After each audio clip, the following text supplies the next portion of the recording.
utara.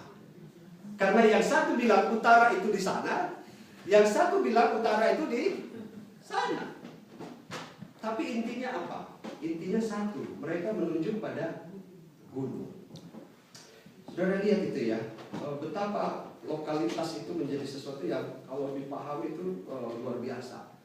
Dan pemahaman tentang gunung yang sakral, tapi kemudian pemahaman tentang dataran yang penuh dengan gejolak, itu pesisir, di sana banyak pergolakan apapun, analisa sosial semuanya pasti menunjukkan pada bagaimana gunung dan dataran itu pasti berbeda. Konflik-konflik sosial pasti bisa dicermati dalam konteks yang ini. Dan ini menarik. Saudara-saudara yang dikasih dalam Tuhan, Petrus tetap ingin ada di gunung. Karena dia tetap ingin merasa nyaman. Dia tetap ingin tinggal tetap nyaman. Tapi sayang,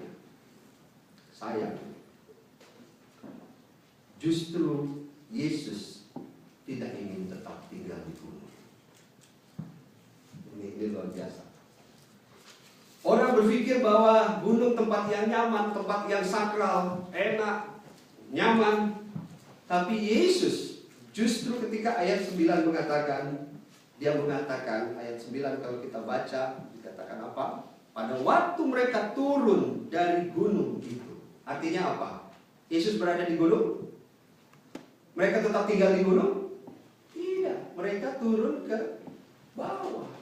Yesus tidak merasa bahwa saya perlu membangun kemah di sini dan tinggal di situ.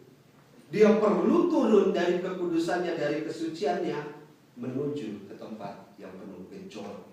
Bahkan dikatakan yang sangat berdosa itu didatangkan. Tapi saya menarik karena sebelum ayat itu dikatakan pada waktu mereka turun dari gunung, ayat sebelumnya Yesus mengatakan apa? Berdirilah, jangan takut. Di sini menarik, berdirilah, jangan takut. Sebelum mereka turun dari gunung, Petrus katakan, kami akan bangun ini kemah di sini. Yesus katakan, berdirilah, jangan takut. Kita mau turun ke bawah ini. Saudara memahami atau menarik untuk memahami teks ini dalam konteks kita saat ini. Saya mau menekankan bagian ini dalam konteks bagaimana kita menjadi gereja yang misioner, menjadi gereja misi. Ini sebenarnya realita kita yang ada saat ini. Kita kebanyakan mungkin, saya mungkin seperti Petrus. Kebanyakan kita ingin selalu membangun kemah kita di sini. Entah itu di gereja kita saja, di rumah kita saja, di kelompok kita saja, dan seterusnya. Kita hanya ingin mengalami ekstasi iman kita hanya di sini saja. Entah itu di gereja kita saja, di rumah kita saja, atau di kelompok kita saja. Padahal Yesus mengajak kita untuk turun ke bawah. Susah apa pendeta?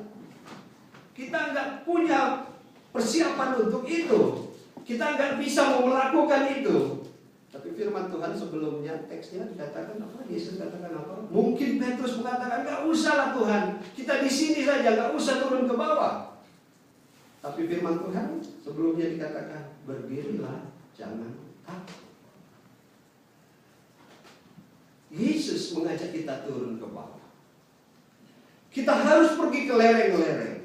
Kita harus pergi ke dataran rendah. Mengapa harus pergi ke sana?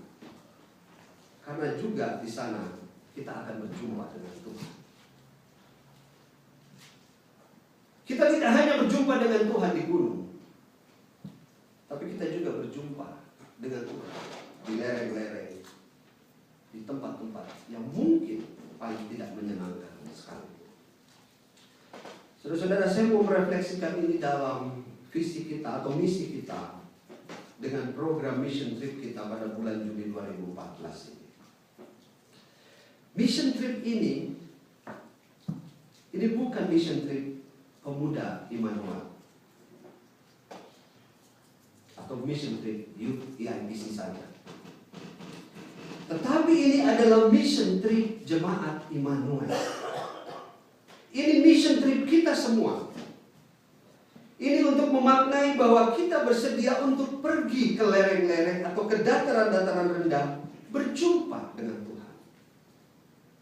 Mission trip ke Indonesia bukan untuk jalan-jalan. Saya melihat, mengecek daftar kegiatan mereka di sana. Saya melihat mereka hanya punya 1-2 hari saja untuk off. Begitu ya kelihatannya.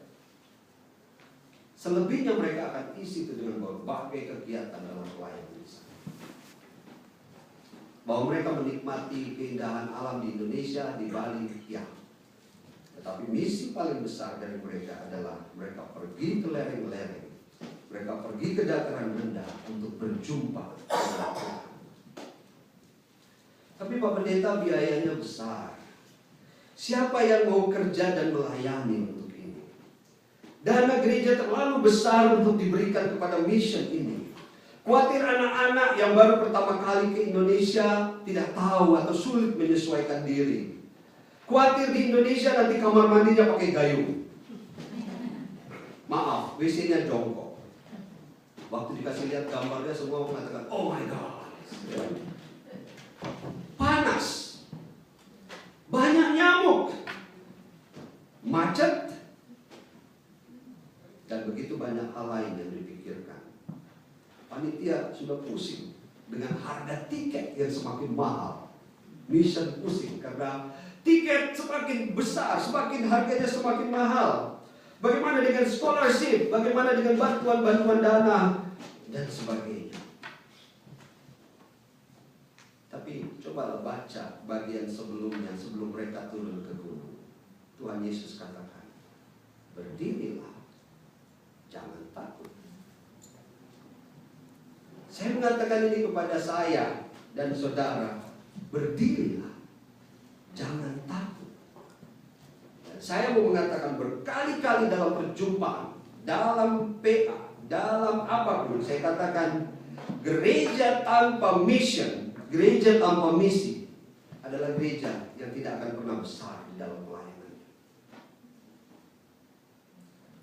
Gereja yang tidak mau turun ke lereng-lereng atau ke dataran-dataran rendah atau ke sudut-sudut jalan di tempat yang paling menjijikkan sekalipun, seperti gereja yang tidak pernah berjumpa dengan Tuhan, padahal Tuhan ada di sana juga.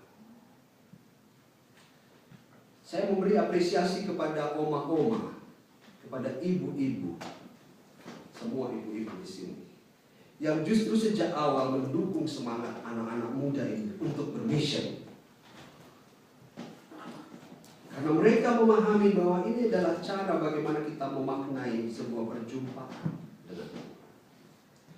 Saya memberi apresiasi yang tinggi kepada panitia yang tidak dengan mudah melakukan hal ini. Saya harus memberikan apresiasi yang tinggi kepada mereka semua. Di tengah-tengah kekaburan informasi mengenai tiket, kekaburan informasi mengenai siapa yang akan ikut, kekaburan bagaimana cara menggalang dana, karena ini baru pertama kali dari jemaat kita melakukannya. Kekaburan bagaimana mempersiapkan acara-acara di sana nantinya. Tapi mereka sampai hari ini bekerja dan melayani dengan semangat. Sekali lagi appreciate untuk teman-teman panitia. Anak-anak muda meskipun mereka tidak ada di sini, saya pasti akan mengatakan kepada mereka, kita berterima kasih karena memiliki anak-anak muda yang justru merancang ini dari 3 tahun yang lalu. Mereka katakan apa? Pray, give, and go. Tahun pertama mereka pray. Mereka siapkan itu. Ada Bu Joyce, ada Bu Pendeta, siapa Peti, Kakak Peti. Mereka pergi retreat. Mereka siapkan, mereka berdoa, pray. Tahun kedua mereka give. Mereka berikan itu beberapa dana untuk bantuan. Tidak banyak. Mereka berikan bantuan. Dan tahun ketiga ini mereka bicara tentang go. Dan saudara yang dikasih dalam Tuhan, akhirnya ini bukan mission trip anak-anak muda saja, artinya anak-anak muda youth kita, tetapi ini mission trip jemaat Immanuel. Saya mau mengatakan, mari Bapak Ibu, ini mission trip kita. Mungkin kita tidak bisa ikut ke Indonesia, tapi ini mission trip kita. Saya dan saudara melalui mission trip ini berjumpa dengan Tuhan dalam pelayanan-pelayanan kita. Kita tidak hanya membangun kemah kita di gunung, tapi bersama Tuhan turun ke bawah. Saudara, tahukah saudara apa ketidaksabaran saya saat ini? Sambil menunggu sampai bulan Juni. Kira-kira apa ketidaksabaran saya? Bukan karena saya mau pulang atau kita mau pulang, beberapa dari kita akan ke Indonesia. Beberapa keluarga juga akan ke Indonesia ya. Apa ketidaksabaran? Apa? Wah, udah bulan Juli nih, mau cepat-cepat mau ke Indonesia atau mau ke Bali. Saya nggak perlu ke Bali, saya orang Bali, rumah di Bali, seluruh pelosok-pelosok Bali saya sudah tahu. Bukan karena itu. Ketidaksabaran saya hari ini adalah menunggu waktu untuk anak-anak muda ini, dan saya juga, dan beberapa dari antara kita yang ikut mission ini, kembali dari Indonesia ke Amerika ini dan perjalanan mission berikutnya. Jadi saudara, beda ya. Kalau orang berpikir bahwa nggak sabar mau nunggu, tapi saya tidak sabarnya mau balik, padahal belum. Itu visioner gitu ya. Saya ingin tidak sabar untuk bagaimana anak-anak ini atau kita kembali dari mission itu. Kenapa?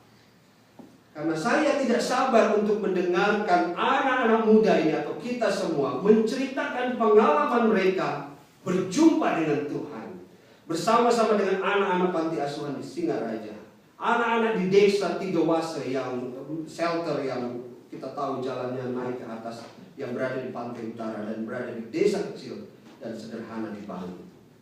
Dan lebih daripada itu, saya tidak sabar untuk mendengar mereka mengatakan, sekali lagi, saya tidak sabar untuk mendengarkan mereka mengatakan, gereja tanpa mission adalah gereja yang tidak akan pernah menjadi besar di dalam pelayanan. Keluarga tanpa mission adalah keluarga yang tidak akan pernah besar dalam arti pelayanannya, berkat-berkatnya. Pribadi tanpa mission. Dan kalau saudara bicara mission ini, status saya dalam Facebook hari ini bicara jelaskan. Mission itu tidak semata penaklukan, tapi mission itu bagaimana membuat orang lain juga merasakan kebaikan. Kalau kita bicara tentang pendidikan, tentang kesehatan, tentang segala macam hal, itu mission kita. Saya tidak sabar untuk itu. Karena gereja tanpa mission adalah gereja yang tidak akan pernah menjadi besar dalam pelayanan. Yesus mengajak Petrus ke bawah, turun ke dataran rendah. Dan saya tahu juga hari ini Tuhan Yesus mengajak kita untuk mari kita turun ke dataran rendah dalam pelayanan. Syukur kepada Tuhan. Amin. Ibu-ibu akan membawakan satu pujian bagi kita.